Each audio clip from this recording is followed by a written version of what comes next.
Welcome into the Fantasy Draft Room. I'm Cody Smith at Cody Smith TFDR on X. And today was a whirlwind of a day in the NFL as far as news goes, but I'll let the other channels get into that for you. Today, we are kicking off the AFC North with the Baltimore Ravens projections for 2025. A team that doesn't have too much change as I would project going forward from 24 to 25, but still good to get behind the numbers, see the data, and see where all of these players come out at. As we are now on our 9th episode of the series, day 9 as well. I think it's a good idea to go back and just give that little PSA reminder that I do not believe that rankings and projections should be used as the same thing. If you want to hear my full in-depth diatribe on that one, go back to the first episode with the Buffalo Bills, and I break that one down in there a little bit more. But just good to give a reminder in case anybody's coming along halfway through that I do think those are two very different things and should be adjusted and taken to heart as so. But without further ado, let's get into those Baltimore Ravens. And we do have a 3-year average of offensive historicals for the Baltimore Ravens. John Harbaugh been here for a long time, but we only have 2 years now of Todd Monken being the offensive coordinator going from 2024 to 2025, and he's been there since 23. So obviously a big difference in scheme. Not a totally, it's going to be run through Lamar and through Lamar's legs and a lower passing offense, but a different scheme than what Greg Roman was running beforehand with Todd Monken now. But we've seen him elevate this offense to pretty significant heights. I think they've kind of revolutionized that one here. But in our big 6 categories, we have the passing attempts 3-year averages here at 473 passing attempts, 540 rushes, 369 of those going to the running back, 68 targets to the RB on the 3-year average, 241 wide receiver targets, and 151 targets to the tight end. Massive number to that is in 2022 with Greg Roman when the tight ends had 204 targets combined on the year. Just a crazy output of tight end production that year. But if we're looking at the differences, maybe some of the differences between what the 2-year average is with Todd Monken compared to Greg Roman, we do see the passing attempts have gone up, not from the 21 season whenever they were super high, but from 2022 and some of the other years with Greg Roman beforehand.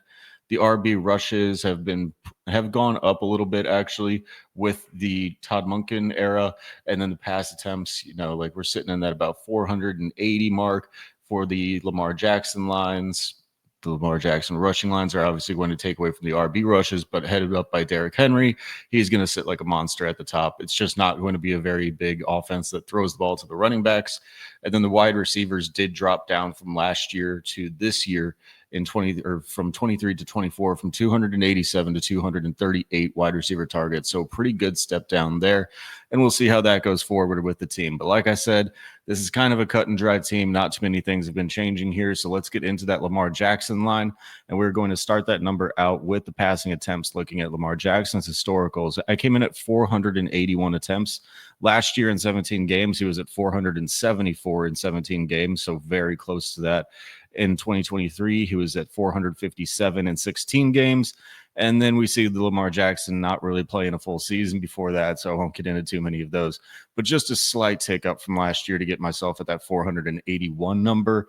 And again, as we're trying to recap here, all of these numbers do not just come in by me looking at the 474 from last year and just going, oh yeah, let's bump it by 7. No, we go through, we do all the quarterback numbers, then we do all the receiving numbers, and then those two have to mesh, merge, and meet to where this comes out at a good numbers. This is done by the quarterback himself and doing all of the receiving options and then adjusting the numbers. So that just came out well to where the 481 passing attempts was there.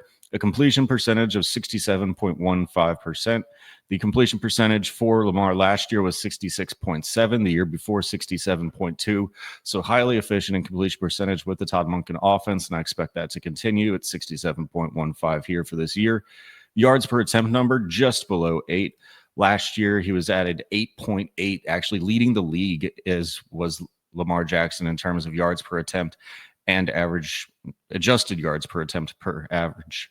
So let's go the 8.8 the year before with Todd Monken again, an 8-point flat.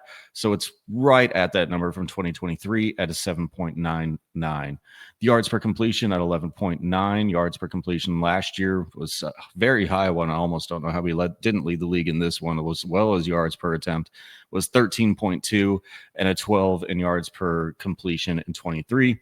Again, just right at or right below that number from 2023, which results in 30 touchdowns and 7 interceptions. If we're looking at that touchdown rate, I know I don't have it displayed here for the simplified projections, but it is in one of the other pages.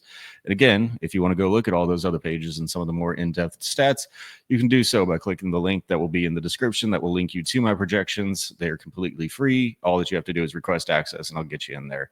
But that touchdown rate last year was insane at 8.6%. 5.3% the year before, and 5.2 the year before that. So that was where your 41 touchdowns, leading the league in touchdown rate, is going to come in, and we're definitely going to drop that a lot. Definitely due for regression in that touchdown rate. So I have him dropping back down to still a very good number of 30, but not sitting up in the 40 numbers anymore. We can then get into his rushing line. And another thing that's going to be absolutely fantastic about Lamar is those legs and why he's going to come out as the quarterback 3 in my projections.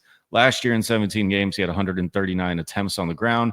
The year before that, 148 in 16 games. And then again, you get into a little bit of the only playing 12 games in a year. So I have that number coming in at 136 carries, just a little bit below what he put up last year for 802 yards at a 5.9 clip.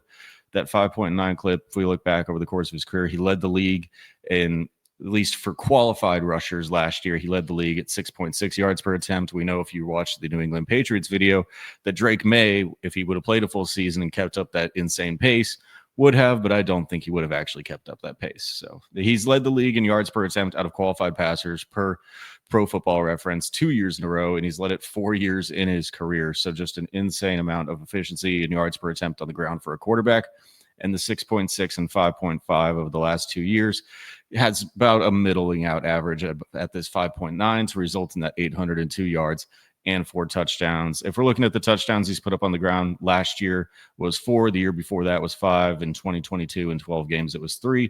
So 4 feels like a pretty average number for Lamar Jackson to round him out again as that quarterback 3 in projections. Moving on from there to then get into the running backs. Obviously, this one's going to be started up and led pretty heavily at the top by Derrick Henry.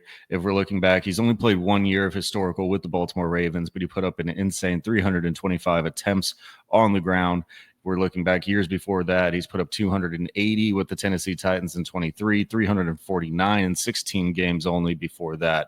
So just a unicorn of just being able to stomach carries and just absolute be grinder for this team.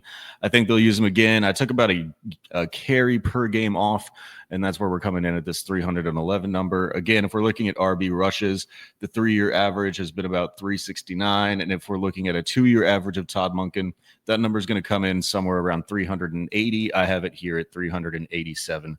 So Derrick Henry's still eating a lot of this. If you wanted to say that they could ease off the workload a little bit going into 2025, I wouldn't mind that at all. I just don't have it easing off that much yet. But as long as Derrick Healthy stays good, I think they're just going to keep having to run through him. But we could see a little bit more with Justice Hill, Keaton Mitchell, Rasheen Ali work in here. But the 311 carries at a 5.3 yards per attempt. Last year, he had his best year of his career, actually leading it at 5.9 yards per attempt, running behind this Baltimore Ravens offensive line. So I have him coming down to go to a 5.3 average, a little bit more towards his, you get a year older, a little bit more towards the average mean for the career. 1,648 yards result from that and 13 touchdowns on the ground. Last year, he was tied for the league with James Cook at 16 rushing touchdowns. So that number I'm dropping down just a little bit to 13. If we're looking at the targets, we know Derrick Henry has never really been a pass-catching weapon. We've seen him top out at 41 targets in his 2022 season with the Tennessee Titans. Last year, he only had 22 targets, with this team just not throwing to the running backs much at all anyway. And so I have him coming in here just a little bit lower than last year at 19 targets for 15 catches based off a 78.95 catch percentage. If we're looking back at the last 3 years of his catch percentage, that's at 80, 77, and 86. So pretty much right on standard for a good pass-catching running back. We know he's not elite at it, but he can still catch a little bit under, but that results in your 15 catches. And a 9.8 yards per reception is a very, very good number. However, last year he was at 10.2, and even on his career, he's averaged 9.5. I'm not sure. I mean, that's a very, very good number for a running back. And maybe Derrick Henry could be used a little bit more as a pass catcher, but he's just so good running the ball. So we put him in here as a 9.8 that results in the 147 yards and 1 touchdown through the air. Really quickly, we'll just touch on the Justice Hill. I have this still as Justice Hill. I only have him projected for 15 games because he's been hurt over the last course of years. So that drop him down just a little bit there. We do have Keaton Mitchell and Rasheen Ali. I think they have a lot of trust with the Justice Hill player, though, and what he is as the kind of spellback that they've used for a long time with Derrick Henry and others in this offense. So I don't expect this one to flip to where it's like Keaton Mitchell being the RB2 as of yet. So I do still have that leaning out this way. I'll just give you some of the efficiency numbers for Justice Hill here. The yards per attempt average, he's been 4.6 in his career, 4.6 in 23, 4.9 in 2024. So that number at 4.83, right about average for him, resulting in 41 carries, 198 yards, and 1 touchdown. Through the air, though, this is where Justice Hill really does thrive. Last year, he had 51 targets. The year before that, in 16 games, he had 39 targets. The 51 targets was in 15 games. So this is really their pass catcher for this offense. And so I have him coming in here at 15 games, a little bit under what he was producing last year at 40 targets. That's 31 catches on that from a completion percentage or a reception percentage of 77.5. Over the course of his career, he's averaged in at 77.9 and 82.4% last year. So just a little bit under last year, but closer towards the average mean for Justice Hill. That's going to give you I'm going to come in with a 7.29 yards per reception for Justice Hill as well. Yards per reception last year was 9.1, but easily the highest year of his career. Career average is a 7.8, and even in 2023, that was a 7.4. So that's closer to the career average, a little bit below 2023 even. That's going to give you the 226 yards and 2 touchdowns. Not going to bore you with the Keaton Mitchell stats. We don't have much of a historical basis on him anyway, but I do have him in here for 28 carries, 121 yards, and a touchdown, 14 targets, 10 receptions, 107 yards, and 0 through the air. That's going to be it for the running backs. We can then move into the Zay Flowers line. He has a little bit of a rushing profile history, so we just get a little bit in here. But the big thing here is we go and break down the passing offense. This really isn't going to change much for any of these guys, as they've shown us for 2 years now with this Monken offense that this is where they kind of want to operate. For Zay Flowers in his first 2 years in the league, 108 targets in 16 games in his rookie year, 116 in 17 games in his second year. I expect pretty much the same thing to happen here. I bump him up just a little bit to 119 targets in his third year for 79 catches based on that 66.39 catch percentage. He's been at a 71 in his 73 last year. So that number comes in right as the middle of those two, resulting in the 79 catches. 12.9 yards per catch. He's been at an 11.1 and bumped all the way up to a 14.3 yards per reception in 2024. So I have that kind of middling out just a little bit down, just under 13 yards per catch. And that's going to result in the 1,019 yards and 6 touchdowns through the air. He has not put up a 6 touchdown season yet. He had 5 and 4 in the first 2 years. So I have him bumping up just to 6 to get that number there, and results in a wide receiver 29 in projections. For Rashad Bateman, we know he's been around with the team. I think he's already signed 2 extensions somehow with the team, even though he's only going into year 5 now, as he's gotten, I think, back-to-back 2-year extensions, and they just keep bumping him up and pushing the money out. Good for the Baltimore Ravens, but he has never been above. He had his career high in targets last year in his first year, 17 games played. He had 72 targets and 45 catches last year. He's been, 56 targets in 16 games, 68 targets in 12 games. That number then comes in at 74 targets, just a little bit of a tick up for Rashad Bateman from last year, 17 games healthy as well. 63.51 is the catch percentage I have coming in for Rashad Bateman, and his career average is 61.6. So that's just a little bit up, but right in the average and definitely within what he's put up historically. It results in that 47 catches for this year. 14.6, an explosive downfield player of Rashad Bateman, at least with how they use him. Yards per reception last year jumped all the way up to 16.9. He even posted a 19.0 in 2022, but that was only on 15 catches. So it's a little bit of an outlier season. He's averaged at 13.9. I have him in here at 14.6, resulting in the 686 yards and 6 touchdowns. Last year, this was where he really shined with 9 touchdowns. A little bit of an outlier to have 9 touchdowns on 45 receptions, so that number comes down, and he merges with Zay Flowers. Both of them sit at 6. The rest of this group, I don't really need to get into too much. I do have DeAndre Hopkins as long as he still has his legs under him in his age 33 year. 57 targets for 40 catches. He's always been a high catch percentage guy, so 70% is where his come in at. But the yards per completion or yards per reception for DeAndre has definitely gone down over the last couple of years as we're seeing the tail end of the career come to fruition here. But I do still have him as the wide receiver 3. Maybe we see a little bit of a Devontae Walker. I don't even know if we can see Tylan Wallace, LaJohntay West really. I think they're going to have to rely on DeAndre Hopkins at least a little bit for this team. But that results in the 409 yards and 2 touchdowns. The rest are just ancillary pieces. And it was wide receiver 53 for Rashad Bateman and wide receiver 81 for DeAndre Hopkins. That's going to give us to our most interesting position on this team, and that is the tight end. Everybody's been expecting and waiting for the Isaiah Likely breakout. We have the Mark Andrews failed catch at the end of last year that cost him kind of the season or the game, and a little bit of a fall off as well, where a lot of the production of Mark Andrews last year really only came from red zone targets and touchdowns. So it's interesting to see if I will flip those. I do not have it flipping, but I do have this one coming much more to a 50-50 split, which honestly just kind of hurts both of them for fantasy in 2025.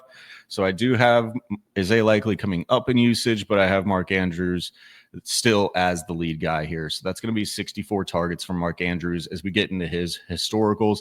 Last year in 17 games, he only had 69 targets. So it's really not too much of a drop over the 17 game pace for Mark Andrews to be from 69 nice to 64 targets. And then in 23, he had 61 targets in 10 games. So that's about six per game. We're not getting anything close to that anymore as we're now down to 64 targets in 17 games for Mark Andrews. The catch percentage for him over the course of his career has been 69 nice percent, and last 2 years has been at 73 and 79%. So I have him coming in definitely lower than the last 2 years that he's experienced with this Todd Monken offense at 70.31%. And that's going to result in the 45 catches for Mark Andrews. 12.04 through the air as a tight end is a good yards per reception number. He's been at a 12.1 and a 12.2 the last 2 years. So we sit right just above that 12.0 number. And that results in the 542 yards and 7 touchdowns. Last year, this is what really saved him in fantasy football, and that was 11 touchdowns for Mark Andrews. I have that number, 11 touchdowns on 55 receptions last year is a pretty good rate, just kind of like that Rashad Bateman line. I have that coming more down to a reasonable regression number of only 7 touchdowns for Mark Andrews, and that makes him the tight end 15 in fantasy. And this is a sad thing for me, as I'm definitely a Mark Andrews guy for fantasy, much over Isaiah Likely in terms of just numbers that I have of them. But if they are truly splitting this work 50-50 or closer to what I'm projecting coming up in 2025, I think this is probably more of a realistic outcome, especially if you start to take away those red zone opportunities for Mark Andrews. That's going to leave us with the only player left being Isaiah Likely to close us out. I have him coming in at 52 targets. Last year, he was actually at 58 targets. So he's going to come down a little bit as well. And that was only in 16 games. So interesting that we see this number come in a little bit lower for both of the tight ends here. And Isaiah Likely isn't really taking a step up.